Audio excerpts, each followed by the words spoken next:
बच्चों class 10th आप लोगों के लिए कोऑर्डिनेट ज्योमेट्री हम चैप्टर पढ़ाने जा रहे हैं। मैं आपको पूरा भरोसा दिलाता हूं कि कोऑर्डिनेट ज्योमेट्री में जो मैं पढ़ाऊंगा वही बोर्ड एग्जामिनेशन में आने वाला है। ठीक है, तो आप लोग मेरी वीडियोस देखने के लिए लाइक और सब्सक्राइब करें। तो देखिए, पहले मैं आप लोगों को कोऑर्डिनेट ज्योमेट्री में बेसिक्स बताऊंगा। बेसिक्स क्या होता है? बहुत से बच्चे के ये कमेंट आते हैं कि सर बेसिक्स बताइएगा। तो बेसिक्स क्या होता है? सबसे पहले हमारे पास आता है डिस्टेंस फॉर्मूला। Distance formula. तो बेटा डिस्टेंस फॉर्मूला क्या होता है? मैं आप लोगों को बताऊं डिस्टेंस फॉर्मूला क्या होता है बच्चों। कि मेरे पास कोई एक पॉइंट है, ये इस पॉइंट को मैं P मान लेता हूं, और एक पॉइंट है ये, इसको मैं Q मान लेता हूं। मुझे यहां से लेके यहां तक का डिस्टेंस चाहिए। मुझे यहां से लेके यहां तक का डिस्टेंस चाहिए। ठीक है, अब कोऑर्डिनेट ज्योमेट्री है तो ये पॉइंट जो होता है P वो x1 y1, और जो पॉइंट Q होता है वो x2 y2 होता है। ठीक है, अब मुझे PQ का डिस्टेंस चाहिए, तो PQ का डिस्टेंस के लिए मेरे पास फॉर्मूला होता है कि PQ is equals to under root में x2 माइनस x1 का whole square plus y2 minus y1 का होल स्क्वायर। ये वाला फॉर्मूला हम अप्लाई करते हैं तो इस तरह से हमारे पास PQ का डिस्टेंस निकल आता है। PQ का क्या निकल आता है बच्चों? डिस्टेंस। तो डिस्टेंस फॉर्मूले से दो कोऑर्डिनेट का डिस्टेंस निकलता है। तो हमें टू कोऑर्डिनेट्स का डिस्टेंस अगर चाहिए तो इस तरह से हम ये वाला फॉर्मूला अप्लाई करते हैं। ठीक है, अगर आप लिखना चाहो तो इस फॉर्मूले को ऐसे भी लिख सकते हो कि x वाले पॉइंट को हम एब्सिसा बोलते हैं और y वाले पॉइंट को हम ऑर्डिनेट बोलते हैं। ठीक है, तो कभी भी आपको पता चले तो यहां पर लिख सकते हो आप डिफरेंसेस ऑफ एब्सिसा का whole square, differences of abscissa का whole square plus difference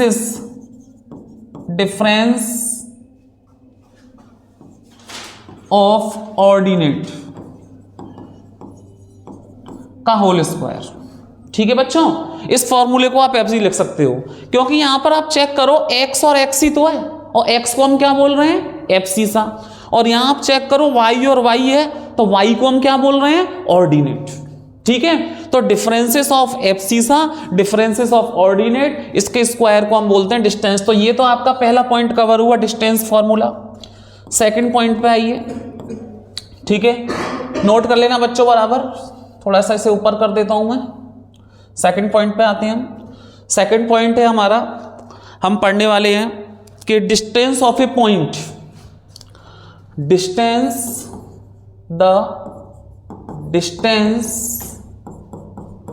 of a point P।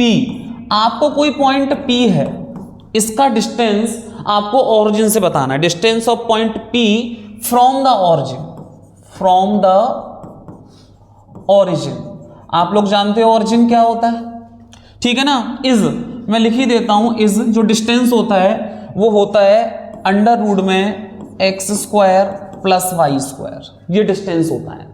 अब ये डिस्टेंस कैसे होता है इसका मैं आपको बताता हूं कि मेरे पास एक पॉइंट P है, इस पॉइंट को मैं मान लेता हूं x1 y1, और यहां से एक और पॉइंट है ऑरिजिन, इस पॉइंट को मैं O मान लेता हूं। और ऑरिजिन हमेशा आप लोग जानते हो 0,0 होता है। ऑरिजिन हमेशा क्या होता है? 0,0। आप सभी लोग जानते हो। तो इसको मैं बोल देता हूं x2 y2। ठीक है, तो PO हमारे पास, हमें PO की डिस्टेंस निकालनी है। तो अभी मैंने आपके सामने ऊपर फॉर्मूला लिख रखा है कि डिस्टेंस फॉर्मूला आपका ये होता है। तो PO की हम डिस्टेंस कैसे निकालेंगे मैं आपको बता देता हूं कि PO is equals to x2 minus x1। तो x2 क्या है मेरे पास? 0 माइनस x1 है। ठीक है, x1 y1 है, ये x है। ठीक है, ये x है, x, और प्लस y2 क्या है मेरे पास? 0 है माइनस y है। तो इसका स्क्वायर और इसका स्क्वायर, ये होता है मेरे पास डिस्टेंस फॉर्मूला। ठीक है, तो यहां से अगर हम इसे सॉल्व करेंगे तो देखो यहां पे आपको क्या मिला? एक्स स्क्वायर, 0 माइनस एक्स, तो माइनस के एक्स का स्क्वायर करूंगा मैं, और भले ही मेरे पास माइनस आए लेकिन मेरा एक्स स्क्वायर आएगा क्योंकि ये इवन है। ठीक है, पावर, और माइनस का वाई का स्क्वायर, तो वाई स्क्वायर हो जाएगा, तो प्लस का वाई स्क्वायर।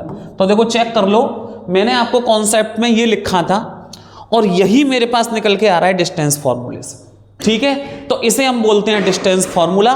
बहुत अच्छे से चेक कर लो। सेकंड पॉइंट आपका ये होगा, जब भी आपको डिस्टेंस पी पॉइंट का एक्स कॉमा वाई का ऑरिजिन से मांगे तो हमेशा यही डिस्टेंस निकल के आएगा। ठीक है बच्चों, चलिए अब हम नेक्स्ट पॉइंट पढ़ते हैं।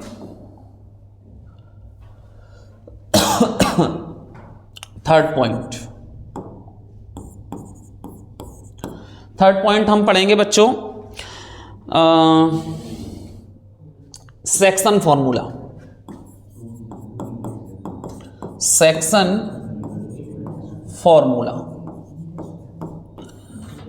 फॉर्मूला क्या होता है बच्चों, मैं आप लोगों को बताऊं। सेक्शन फॉर्मूला क्या होता है कि आपके पास टू कोऑर्डिनेट्स हैं, ये कोऑर्डिनेट P है, एक कोऑर्डिनेट Q है, और बेटा इसके आपके x1 y1 हैं और इसके कोऑर्डिनेट्स आपके x2 y2 हैं। ये दो कोऑर्डिनेट है।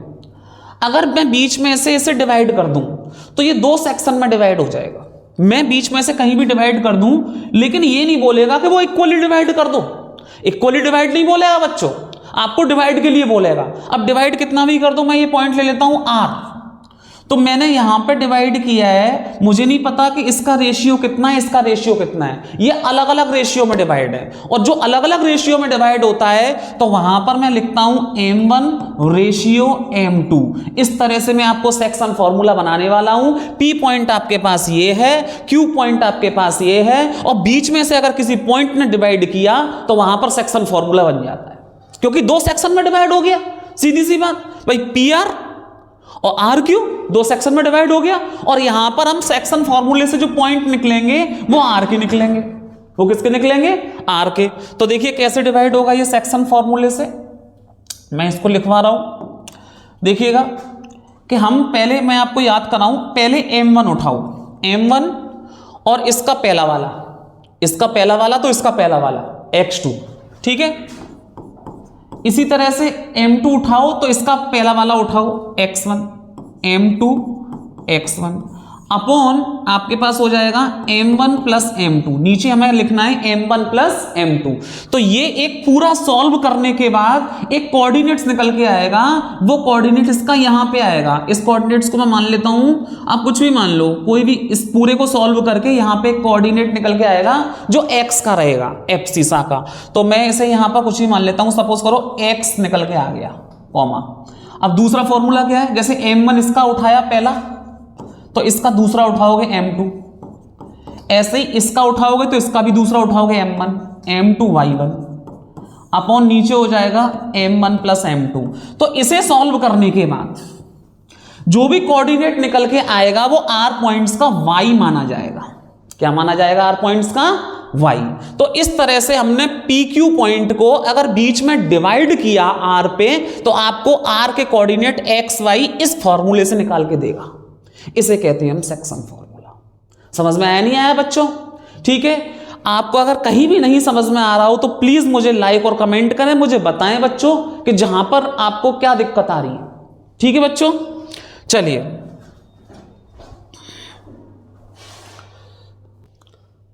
बच्चों, तो आपने यहां तक पढ़ लिया सेक्शन फॉर्मूला। ठीक है, मैंने आपको डिस्टेंस फॉर्मूला बता दिया, मैंने आपको डिस्टेंस बता दिया फ्रॉम ऑरिजिन से। तीसरा पॉइंट बता दिया मैंने आपको सेक्शन फॉर्मूला। चौथे पॉइंट पे आते हैं बच्चों। चौथा पॉइंट होता है mid point formula. Mid point formula. अब ये मिड पॉइंट फॉर्मूला क्या होता है बच्चों? मिड पॉइंट फॉर्मूला हम पढ़ेंगे।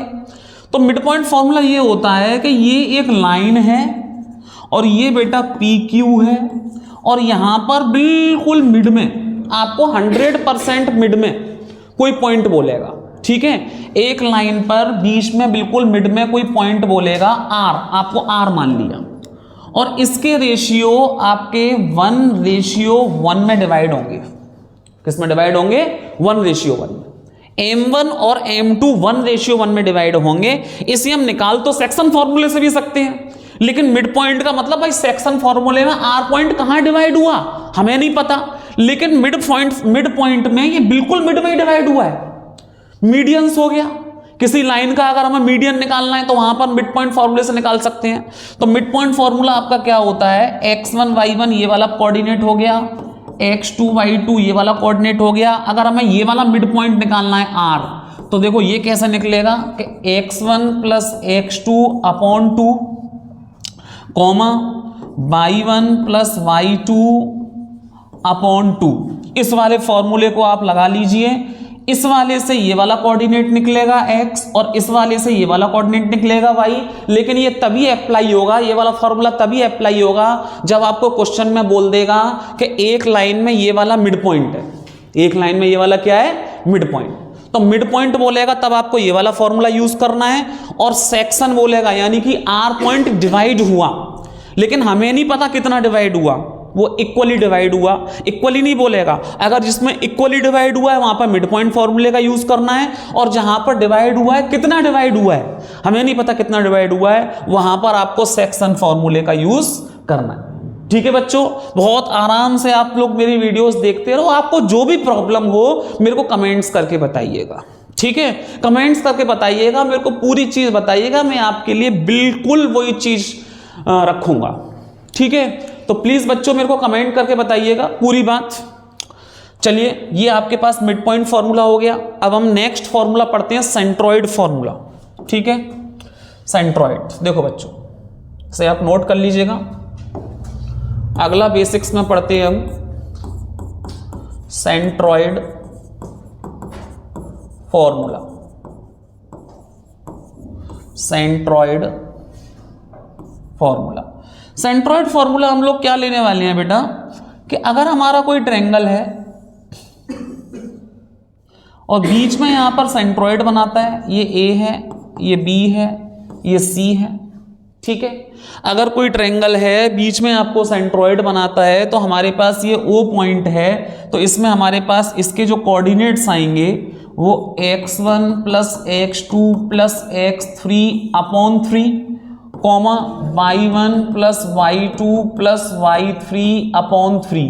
ये दो कोऑर्डिनेट्स आपको मिलने वाले हैं, ये दो कोऑर्डिनेट्स आपको O पॉइंट के मिल जाएंगे।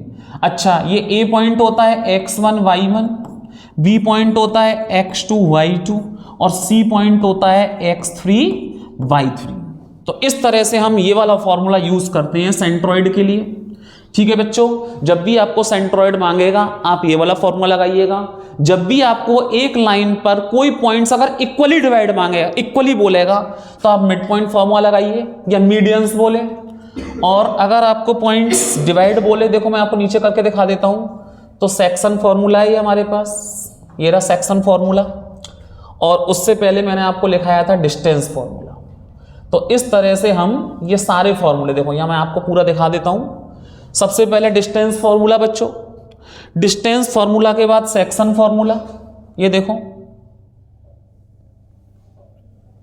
सेक्शन फॉर्मूला के पास मिड पॉइंट फॉर्मूला, और मिड पॉइंट फॉर्मूला के बाद सेंट्रॉइड फॉर्मूला। तो ये सारे आपके बेसिक्स में ये टॉपिक्स कवर होने चाहिए, और ये टॉपिक्स में ये फॉर्मूले आपको याद होने चाहिए अगर आपको कोऑर्डिनेट ज्योमेट्री बहुत अच्छे से पढ़ना है। ठीक है, अब मैं आपको कुछ इंपॉर्टेंट क्वेश्चंस इसके कराऊंगा, तो आप लोग बराबर मेरे साथ बने रहिए, और बिल्कुल आप कमेंट में मेरे को बताते जाइए और पढ़ते रहिए, बिल्कुल आराम से पढ़िएगा।